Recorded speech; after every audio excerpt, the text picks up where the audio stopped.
Hello, everyone. Welcome to Relationship Talk with Sharonda. I am your auntie Sharonda. Thank you for tuning in to my channel today. Before we get started, make sure you like, share, and subscribe. Today we're going to be talking about emotional maturity and love. Yes, that's what we're going to be talking about. This is not going to be like a heavily product-based video, but it will be one of those life lesson videos that you may want to share with someone, and I hope that you do. Right? Before we get started, this school year I have two seniors. I have Madison that is graduating from high school, and I have Taylor who is graduating from Dillard University. Well, quite naturally, I got two of them that's going to be doing a whole lot of stuff for their senior year. And as a mom, I want to make sure that everybody is able to do everything that they want to do, right? So Taylor has already let me know, like, this is what I'm looking at financially. This is what I need you to help me with. So I said, okay, Taylor, what I'm going to do is I'm going to make 25 baskets. I'm going to sell them, and all of the proceeds from the baskets will go to you. And this is just a way to take some of the pressure off of me. That way that my customers can support what she got going on. They can support me, and they can get product in return, right? So I'm not setting up a GoFundMe or saying, oh, just send money. I want to be able to give you something for your money, right? And of course, Madison got stuff going on too, but a lot of her stuff is going on towards the end of the school year. But Taylor, she's an international business major, and her minor is in accounting. So she has different things that's going on each semester. So like I said, as a mom, that's what moms do. We show up, right? We show up beyond their 18th birthday. And I'm saying that because sometimes as fathers, especially when they are no longer with the mother, they're just counting down the days to the 18th birthday so that they don't have the financial obligation anymore. And one thing about it, this is just how I feel about it. When it comes down to parenting is a job that goes on for the rest of your life. As long as you're living and your children are living, right? They're going to need their parents, right? Especially at the ages that our kids are. They're still growing and developing. And I feel like our kids did what we asked them to do, which is graduate high school, get scholarships, go to college, complete college, and be able to go out into this world and be productive citizens. So if you're doing the things that I asked you to do, I have no problem with helping you along the way, right? That's how mamas feel. When daddies are in your life, they feel like that too, right? But when daddies are no longer in your life, and sometimes they ain't in your life for their own reasons, right? They're just counting down the time to the 18th birthday. That's because there's no relationship there anymore, right? So I'm saying all that to say, when you're a mama, it don't stop. You make a way. Where there is no way, you make a way. So this is what it looks like when Sharonda is making a way for her daughters, right? So in this basket, as you can see, it is full. You're going to get collars. You're going to get cuffs, vibrators, massage candles, bullets, plugs, games, lube shooters, BJ Blast, oral sex candy, pink pussycat. Goodness, what else? Sex dice, cattail whip paddle, a traveling, a mini vibrator to be able to put on your keychain so you can have it to travel with you. Trying to make sure I ain't missing nothing. Yeah, but you got a lot of stuff up in here. And these baskets are going for $80, okay? And like I said, all the proceeds will go to Taylor because she's the one that got stuff going on like right now. So I'm going to move that out the way. Oh, yeah, as you can see, Auntie got a hair, child. She got her hair. Let me tell you something. That's what happens when you invest in good wigs, because this wig was made in 2015.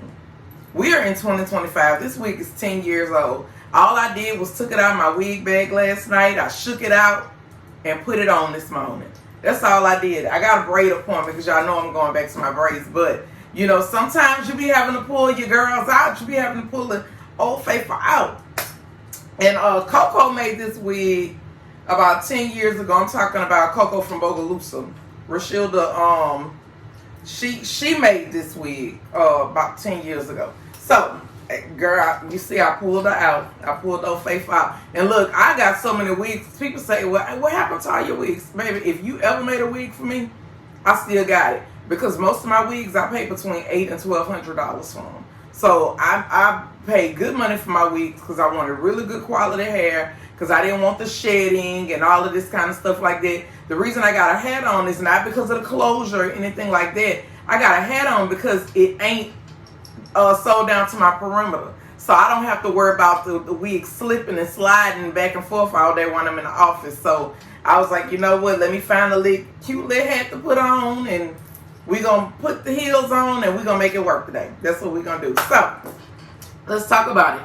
Emotional maturity and love. That's what we're going to be talking about today. I was looking at an article, and the research said that women reach full emotional maturity by the age of 32, whereas men reach the age of full emotional maturity by the age of 43. Right? Okay. So what exactly is emotional maturity?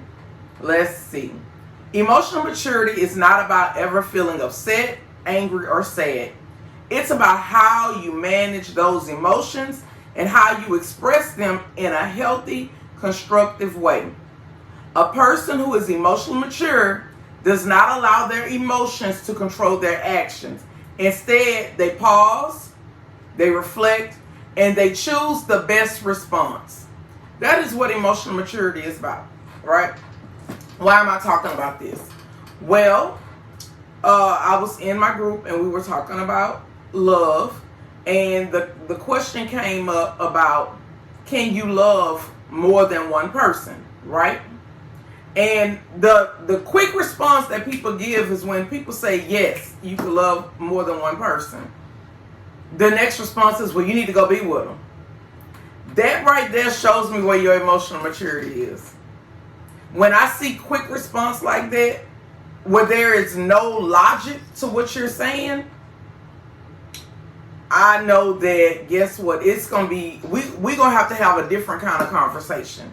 Because when that is your response to the topic of love, then that tells me a lot of things. It tells me that you have a scarcity mentality. It tells me that you probably grew up not getting the amount of love that you thought you should have gotten, right? It tells me a lot of different things, because let me tell you about love. Let me just say this. I've experienced love my whole life. I came from a family that loved me. I had a mom that loved me. I had grandparents that loved me. I never lacked with anything. They always made sure I had everything that I needed. I came from a family of love. I did not come from a family of survival. Okay? So, let me lay that out. Okay? I saw in my family, even when relationships didn't work out, that people didn't hate each other. I'm going to say that again. In my family, what I saw was that when relationships didn't work out, right, the people didn't hate each other, right? We often think that when relationships don't work out, the opposite of love is hate. And that is not the truth. The opposite of love is indifference. It's not hate. Okay? When things didn't work out, people still loved each other, but they understood that we just can't be together, right? There are some situations to where you may experience a connection or whatever with someone, but you can't be together because maybe y'all just not good for each other, or you can't be together because of death, you can't be together because of distance. It's a lot of different reasons why you can't be together, right? But it does not mean that the love is not still there. When I first learned about love, I'm talking about really learned about love, it was at church. And I learned about God. And I learned about a God that was a very loving God, understanding and kind. I didn't learn about this book about God that a lot of y'all learn about, that all he want to do is damn you to hell, and all he want to do is condemn you, and all that. That's not the God that I learned about. the judgment and all of this kind of stuff. That's not the God that I learned about. I learned about the God that was very patient, kind, loving, understanding, forgiving. That is the God that I learned about, right? And one thing about it, Bridget Stein always made sure that not only did we learn, but we can make application, meaning that we were learning about God, reading the Bible, but we can apply what we were learning and reading to our everyday life. And she taught me how to love. I'm talking about taught me how to love from a pure place. That ain't got nothing to do with if you're doing something for me or not. It ain't got nothing to do with what you said, if I liked it or not. She taught me how to love. And she taught me about a godly type of love, an agape type of love, right? And there are many different versions of love. They got the romantic and all of this kind of stuff like that, and we'll get into it. But the love that I operate in, the love that is most natural for me, is the agape type of love, okay? So, now that we got that out the way. Can you love more than one person? I go back to just thinking about my life. I was not blessed with siblings, but I was blessed with a lot of cousins. And I remember loving them all the same. I remember I had a close relationship with some more than the other, but I loved them all, right? When I birthed my children into the world, God blessed me with 3 daughters. And I remember as their mom, I loved them all, and I didn't have a favorite. And guess what? I loved them from a place of understanding the responsibility that I had towards them, understanding the role to protect them and to guide them and to lead them and to nurture them. And I did the same thing for everybody. I didn't do one thing more for one than the other. Whenever any of my kids needed me for anything, I have always been present. If you did things that I didn't think were right, I also told you about it. And if you didn't like it, you might not have liked it. But it had nothing to do with if I loved you or not. And it's still the same way today. I love all of my children. As you can see, I'm doing a fundraiser for the middle one right now. Right? So, I often thought about that. I said, well, Lord, we have family that we love. We have children that you give us that we love, right? You've shown us that love expands. You've shown us that love does not have to be divided. You've shown me that we don't have to put limitations on love, right? But then when we get down to a certain type of love, when it comes down to a man, right, that we have a romantic interest in and that's dicking us down, all of a sudden the rules to love change. And that's the part for me that is like, because what I know is just because you love a person does not mean that you want to be in a relationship with them. Just because you love someone does not mean that you want to have sex with them. Because what I know is love and sex are 2 different things. They completely stand alone. Okay? Can you overlap the 2? Yes, you can. But the thing is, they stand alone on its own, because there are people in my life that I love, but I do not want to have sex with them. And there was a man that I once had sex with that I knew that I didn't love. And it did not make the sex any less. It was great. But I knew that, guess what? That's all this is. Because that's what I entered this for. I entered this with the understanding that he's going to fulfill a certain void or a need for me. But this is not the person that I'm going to spend the rest of my life with. He's just here for a little while, the same way I'm in his life for a little while. And I can only speak for myself. I did not love him. But there are people in my life that I love, that I would never cross the line and have sex with them. And then there's my man, who I both have an intimate relationship with, and I love him. Okay? But just because I love him, that does not mean that there's not room for me to love others. And that is the part that ruffles people's feathers. When I say, well, just because you're not with a person anymore, that don't mean that the love is not there. You can love a person and not have a desire to be in a relationship with them. Oh, well, if you still love them, you need to go be over there with them. That's where the emotional maturity steps in at.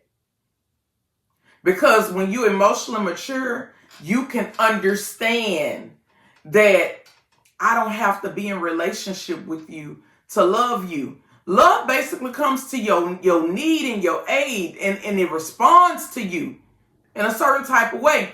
If somebody that I once loved in a romantic way contacted me and said, Sharonda, I need you to do this for me, and it was something that I could do, I'm going to come to your aid.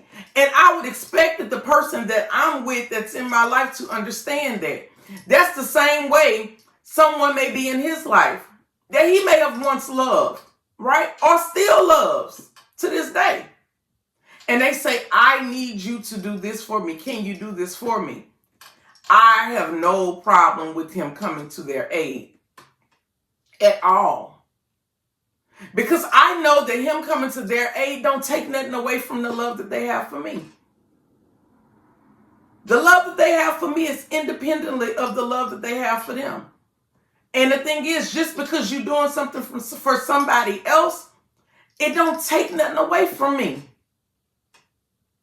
But sometimes we have been raised to be so selfish and to have a scarcity mindset, to the idea of you doing something beyond me, it makes me uncomfortable because I got a mentality that it ain't enough to go around for everybody.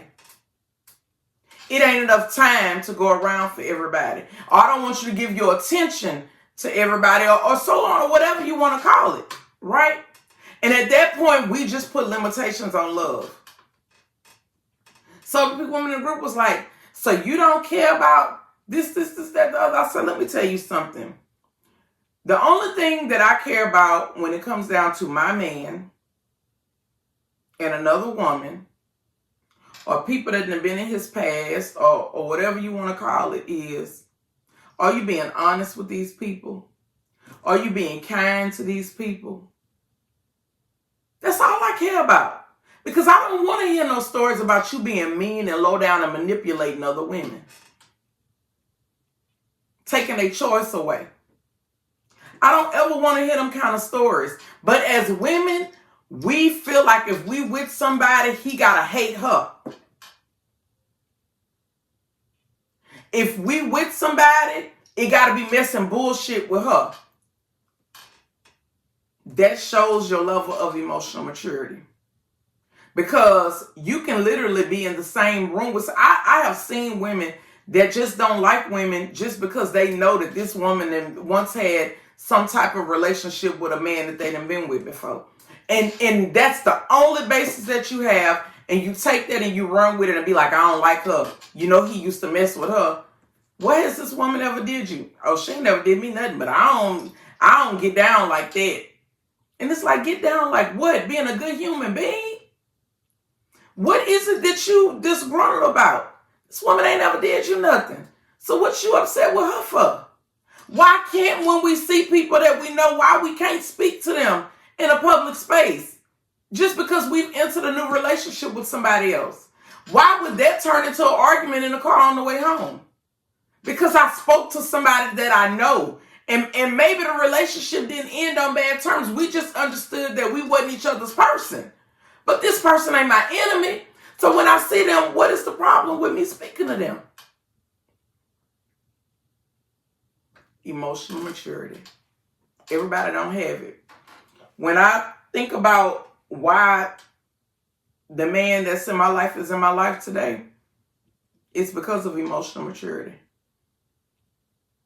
It's about character. It's about how you treat people. It's about how you show up when I'm around and when I'm not around. It's about your integrity. Characteristics, traits that money can't buy. Certain things you cannot put money on it. Like, money don't equate to certain things for me. See, what I know is, give me somebody with good character. Even if they ain't got no money, give me somebody with good character. Because what I know is, if you a good person and you got good character, when you get the money, I ain't got to worry about what you going to do. Because you're a good person. You have high moral standards. But just because you have people that have money does not make them good people. And at this point in my life, in this season of my life, I only want what's good around me. I can take care of myself. God give me an able body every day to get up and be productive and to be able to go out here and get it for myself. To be self-sufficient. I'm not in somebody's life because I'm interested in being a dependent. I'm in your life because I want to build something beautiful with you. And that's it. That is it. I'm not there because I need you to survive. Are you responsible for my next meal? Are you responsible for my next appointment for this, that, the other, or my car note, or my this, or my that? No. I don't want to need you to survive type of relationship. I don't want nothing transactional. Everything that I want it to come from a pure place. I want you to love me from a pure place. Because what I know is, even when all of that stuff ain't there no more, I want you to still love me. Those are the things that's important to me. Right? Right. Well, y'all, this is Auntie's birthday week. Yes. At any moment now, my books will be at the front doorstep. But I do have the tickets for my event, and they're actually getting mailed out today. I was waiting on the books to come in to mail the ticket with the books. But the people that's getting the tickets are actually coming to the event anyway. And they'll just get their book at the event when I'm actually signing their book. So that's how this gonna go. I'm super excited, y'all. Super excited. When I tell you I am just blessed beyond measure, I'm blessed beyond measure. And on Saturday at the Munch and Mingle, I have a huge announcement that I'm gonna make. Once I make it the announcement at the Munch and Mingle, then I'll go public with it. But on yesterday, like, it was just one of them things where, you know, when you get certain phone calls to where you just can't do nothing but stretch out on the floor and put your face to the floor. Like, literally put your face to the floor and praise and thank God. Because we don't necessarily know the path that life is going to take us on. Nobody would have told me that certain things would happen in my life. Nobody would have told me that today this is where I would be. But the thing is, I count it all joy and I accept it all for what it is. And in the beginning, I used to say, Lord, now you know, this ain't it. I was I put in too much work. I was a good this. I started telling God all of the stuff that I had done as if he didn't know it. But he gave me peace about the whole situation. And today, I understand that it's not about the past, it's all about the present. I realized that everything that happened was to bring me right here to this moment. See, we want to write the chapters of our life. And we want to say who's going to be in the chapters of our life, but that's not the way life works. Every chapter will probably have different people in it. There will have people that come into your life and you will learn the lessons that you need to learn from them. And at certain parts of the life in the book and the chapters, they'll be there. And other parts, they may not be there. And some of them leave forever. But you got to ask yourself, did you learn the lesson that you were supposed to learn? And you thank God for the time that he gave you with them. Whether they dead or alive. You thank God for whatever reason y'all crossed your paths. You thank him for that. And stop asking why. And just live and love. Because this thing called life, let me tell you something. We don't have the only certainty that we have in life is to close our eyes and leave this earth. Death is the only thing that's certain. That's it. Nothing is certain when it comes down to people. Okay? That's going to wrap me up for today, y'all. If you want to support the basket, it is on my website. If you want to order it, text me 225-476-4766. Free deliveries for anyone in Baton Rouge. You all be blessed. Enjoy the rest of your day.